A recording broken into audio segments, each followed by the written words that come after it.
Hello, Mr. Moore. My name is Braden Harris, and this is my final project for boys' health. The PE2 stuff comes later.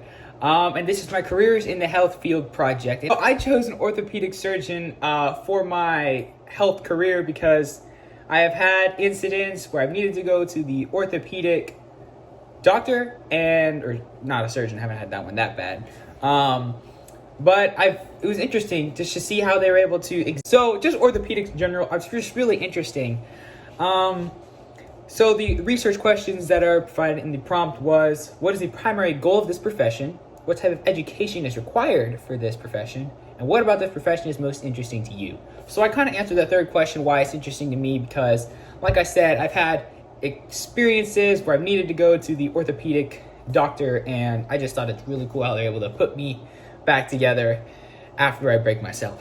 So the primary goal of this profession is to repair fractures and breaks in the bones, as well as also sometimes severed limbs. They can put those back together, which is really cool. And they're experts in the musculoskeletal system. They know of all the other systems too, but musculoskeletal system, they're really like Mr. Profession revolves around that. So the education required for this profession is you got to do your standard K through 12. So kindergarten, first grade, second grade, third grade, fourth grade, fifth grade, sixth grade, seventh grade, eighth grade, ninth grade, 10th grade, 11th grade, 12th grade. Then you have to go to college for 4 years. Most orthopedic surgeons do go to get their master's and bachelor's, and sometimes probably the PhD too. Just, kind of helps them get more credit for going to, a facility. Then you have to do 4 years of medical school after your college, and then 5 years of residency. So that's just kind of the three main research questions.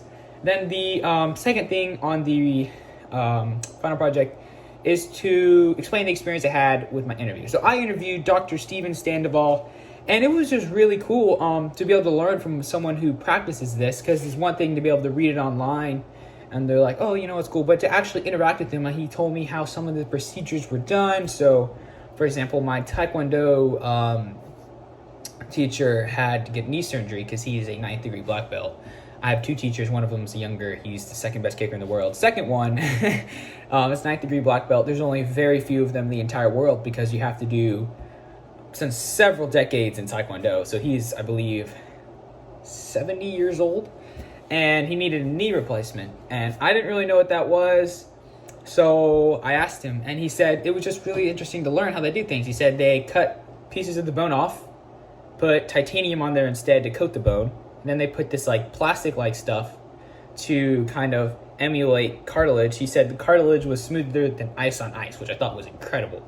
And then he just kind of explained how procedures and stuff was done. And I was just really interesting just to kind of hear it from his perspective, just versus just looking at it online and saying what is done. And he kind of explained how they, cut it and stuff, which is, a little intimidating, but hey, that's what you got to do. So I also, he genuinely cares for his patients that he works on. He says in many cases he's had lasting relationships with them, which I think is really cool. The oldest person he operated on, which I thought was kind of neat, was 106.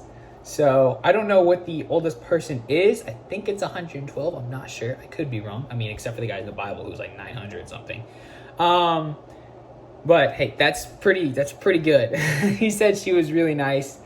And I just really learned a lot from Mr. Sandoval, old Dr. Sandoval, and just listening to him talk about orthopedics.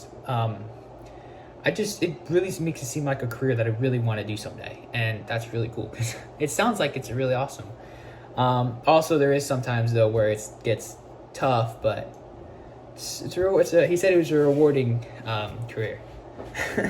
And then the final thing is, for the final project, is to discuss the attributes needed for the profession of my choice.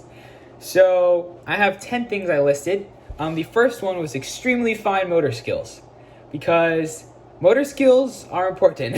To have very fine ones, get to make very precise cuts and sewing things back together. He said one time someone had cut their arm from here. So they just had, this was like, this entire limb here, this part was cut off. And it was just like off. It wasn't even connected. So he said this is the hardest surgery he ever had to do. He had to like reattach the bone. They said they do the bones first. Then they do the blood vessels to get blood going to it again. Then they do the nerves, which I think is kind of incredible. Then they do the stitch the flesh back together and stuff and make sure it doesn't like fall off or anything. Then they do like the skin or whatever and do grafts if they need to, which is pretty cool. So fine motor skills are really important for that kind of thing because you got to reattach nerves that are like that big. So fine motor skills is super important.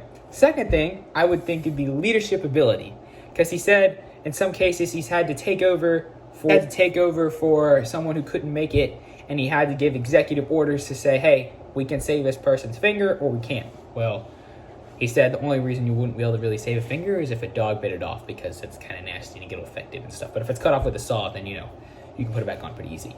It's according to him. So leadership ability is important. Compassion, because he said, Mr. Sandoval said, Dr. Sandoval, the reason he became an orthopedic surgeon was because he frequently went to the orthopedics, even more than I have. So he said he's broke his fibulas before when he's playing football, and just being able to relate to the person, be compassionate for them, because he says he understands. He says he tells his stories many times to his patients because he's be able to connect with them and show compassion for them, like, it's okay, I'll be here, that kind of thing. Which kind of connects to the next one, which is friendliness, because most people, at least for me, I don't want to be operated on by a creepy guy or a scary guy or the guy that's mean, because, it's not really preferred, at least. So friendliness is super important. And then realistic, because sometimes you gotta be like, hey, I can't be able to save your finger, I got chewed up by a dog. I'm sorry. Like that kind of thing. He says he's had to do that before. It says one of the hardest parts about his job, but he has gotten better at it. He's gotten better at having to tell them and stuff, so that's good. The sixth thing I would say is knowledge of clinical and medical skills, because knowing what you're doing is super important. Even is more because, you got to know how to reattach an arm, because, that's kind of important. The seventh thing I would say is being educated, being smart. The seventh thing I would say is education, because education is super important, because other things you learn in school can apply to orthopedic surgery. The eighth thing I would say is professionalism, because being professional in your work typically makes people trust you, because if he looked like dingy and stuff and he didn't keep his hair clean and he didn't wear a nice clean suit and stuff and he had blood all over the place, do you really think people would want to take their kid to him and say, hey, can you fix my kid's arm? Because I know I would. So being professional just helps him also establish his own, Dr. Sandoval has his own hospital and stuff. So just being professional kind of helps you get there. Ninth thing I would say would be ethics, because ethics is super important. Just being able to know how to make the right calls, and just being able to have good ethics in general when you're being a surgeon. So that's kind of important. And the 10th thing I would say would be communication skills, because when you're communicating with your patient, you want to make sure you do it in a good way, because let's face it, people don't like, being told something that's like not. And the 10th thing I would say would be communication skills, because communication is super important, especially when you're talking to your patient. You want to make sure you get all the information that they need to get efficiently with no mishearings, and you don't want to get the wrong information across. So that's really important. And yes, that concludes my final project for Boys Health, not PE 2, because that is coming up next. I'm super excited for that. Thank you so much for everything that I have learned this semester for school. I've learned a lot. I'm super excited, and it's really I'm now considering a career in the medical field, which I think will be really cool just from doing this project. So thank you so much, Mr. Moore, for the opportunities you have given me during this class. I really appreciate it. Thank you so much. Have an awesome day.